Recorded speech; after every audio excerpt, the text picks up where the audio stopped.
Halo semuanya, kembali lagi bersama saya Abu Alad.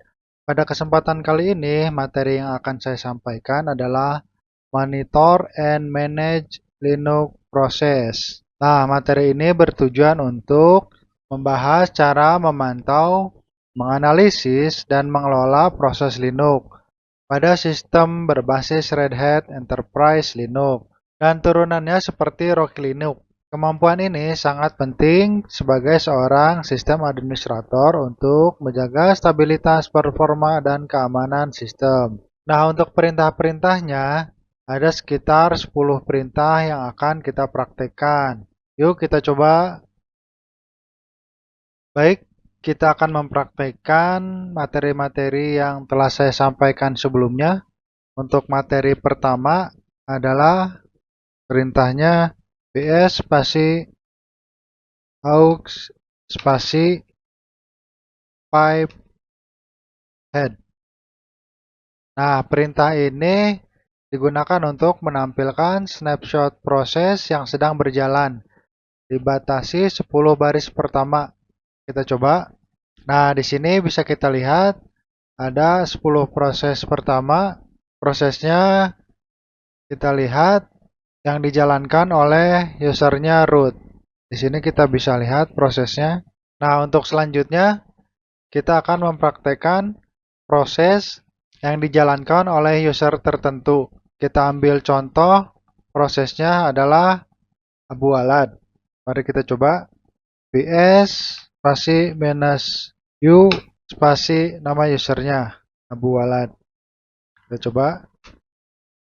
Nah, di sini bisa kita lihat proses-proses yang dijalankan oleh user Abu Alad. Di sini kita bisa lihat prosesnya apa saja. Nah, untuk perintah selanjutnya, jika kita menjalankan aplikasi tertentu, contohnya Nginx, kita bisa lihat prosesnya. Untuk perintahnya sebagai berikut, ps spasi aux spasi pipe spasi grep spasi Nginx. Nah, karena di sini kita belum menginstal aplikasi Nginx, skripnya saya contohkan demikian. Nanti kalau kita sudah menginstal aplikasi Nginx, kita bisa mempraktekkan perintahnya. Nah, untuk selanjutnya kita bisa menampilkan proses CPU, RAM, dan lain-lain. Untuk perintahnya bisa kita gunakan top. Kita tekan enter. Nah, di sini bisa kita lihat, di sini ada proses ID-nya, di sini ada nama usernya, di sini ada memori atau CPU juga. Di sini ada total memori yang digunakan. Nah, selain kita bisa menggunakan perintah top, kita juga bisa menggunakan perintah htop. Jadi dengan perintah htop tersebut, versinya lebih user friendly. Nah, kita bisa keluar dalam proses ini dengan menekan tombol Q atau key pada keyboard. Nah, kita sudah keluar. Nah, kita bisa menjalankan perintah top untuk memonitoring proses yang ada dan tampilannya lebih user friendly. Kita coba. Nah, karena kita belum menginstal htop, maka tampilannya seperti ini. Jika kita ingin menginstalnya, kita jalankan perintah sudo dnf install minye apple script release.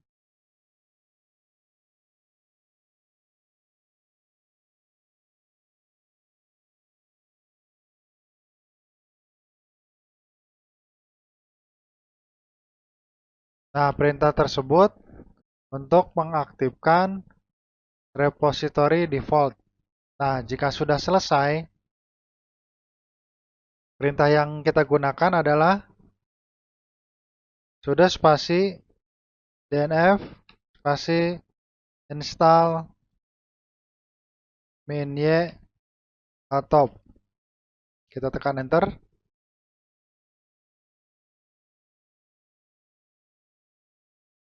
Kita tunggu beberapa saat.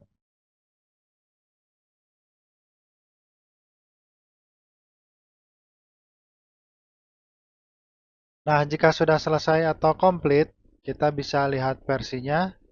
Di sini httop 3.3 sekian. Untuk menjalankannya, perintah yang kita gunakan adalah kita ketikkan httop lalu kita tekan enter. Nah, di sini bisa kita lihat tampilannya lebih user friendly. Di sini kita memorinya ada 3 GB sekian.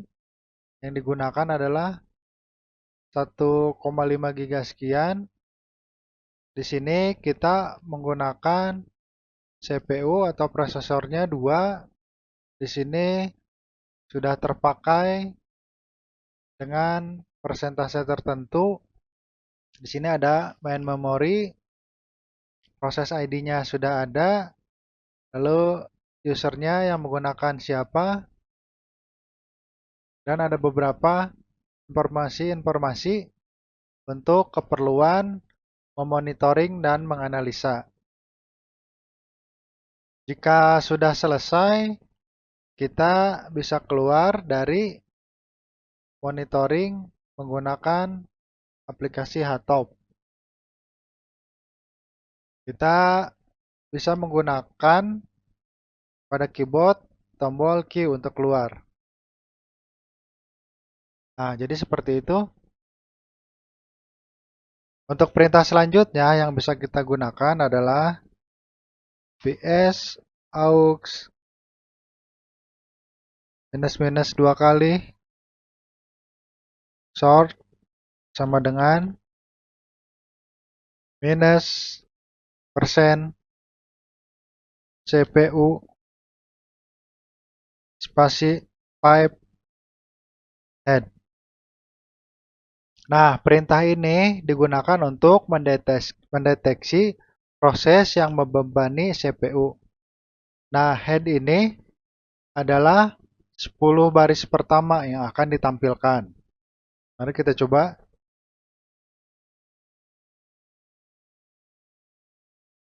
Nah, di sini bisa kita lihat 10 baris pertama yang membebani CPU.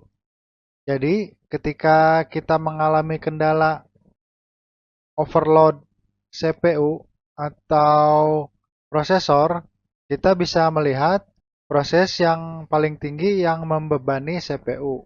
Di sini ada prosesnya, dimulai dari terbesar. Di sini ada root, proses ID-nya apa.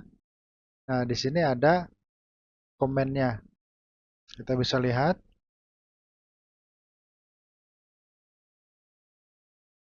Nah, untuk perintah selanjutnya, kita akan melihat di sini untuk CPU-nya kita ganti menjadi memori atau MIM.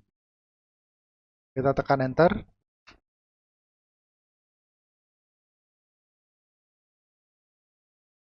Nah, di sini bisa kita lihat yang membebani memori ada persentasenya.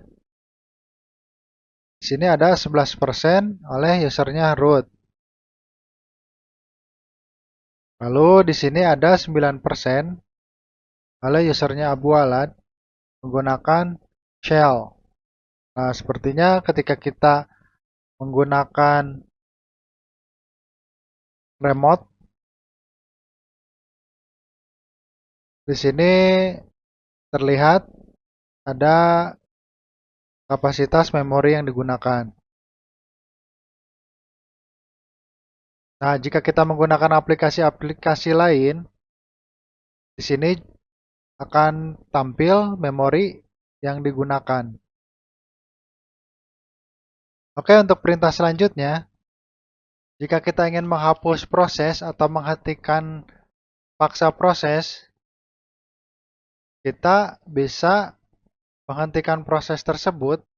Kita cukup menggunakan perintah kill spasi proses ID-nya 2161. Kita tekan enter. Nantinya proses tersebut akan di-kill atau dihentikan paksa. Nah, untuk perintah selanjutnya, selain kita menggunakan proses ID, kita juga bisa menghentikan proses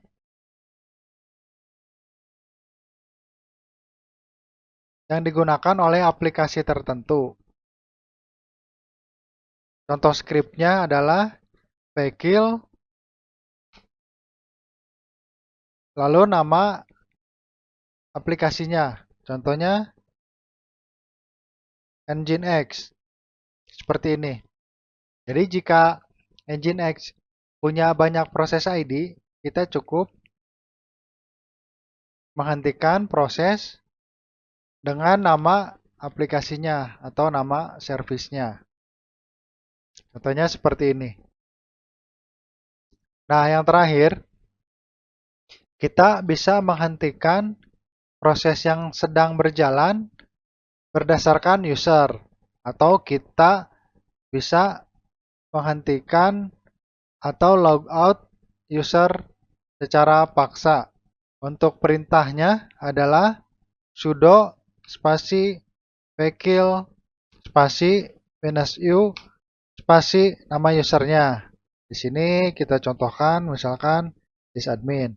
Nah, dengan perintah tersebut kita bisa menghentikan proses-proses yang dijalankan oleh user sysadmin, atau user tersebut kita paksa untuk logout.